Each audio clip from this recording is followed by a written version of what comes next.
As tarp suppliers and installers, we always recommend tarping to the ground if you have steel perforated walls. So as your pile fills up quickly, in this case, and again, it is harvest, so this does fill up pretty quickly, we suggest putting that tarp on the pile, turning on your fans, and letting that tarp stay all the way to the ground to maximize your pressure. We'll show you how this works. If you've ever been part of tarping, you know that once those fans kick on, the tarp pulls in tight, it sucks tight to the grain, it also pulls in tight around the walls. So,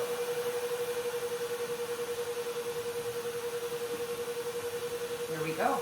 Now this is our aeration model, and it comes equipped with a pressure reading. So with the fans on and the tarp all the way to the ground, that tarp sucked in tight along the bunker walls, our pressure reading is about 1.72,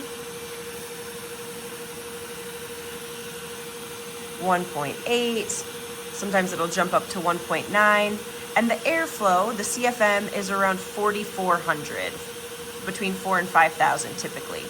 And what this means is your tarp is in good condition. Your grain isn't drying out, there's not too much air flowing through it, and your tarp is going to stay on the pile. 1 inch of water column is typically sufficient for holding that tarp down. So if you look around the bunker, you can see that the tarp is pulled in pretty tight all the way around.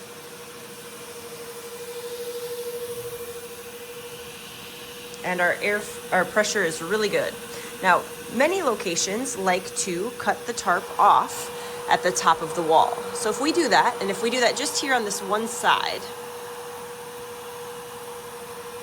tarp gets cut at the top of the wall. Now those perforated panels are all exposed. What is that doing to our pressure? It's taken it from a 1.8 to a 0.7. It's also increased the airflow to about 14,000. So now there's the potential that your grain is drying and your pressure is not sufficient to hold that tarp on the pile. That is why we recommend always tarping to the ground. Let's bring it back. Take a look. We're back to 1.8. Now, your bunker likely does not come equipped with a screen output that's telling you what your pressure reading is. But we've got a solution. This pressure gauge, you just take it up about halfway up to the top of the pile, push this through, turn it on, and it'll tell you if you're greater than 1 inch of water column pressure.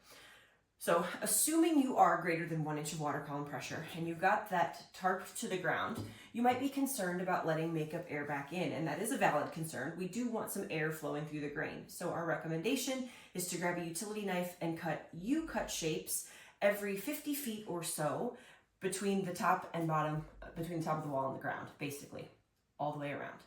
Then you've got makeup air coming back into the pile.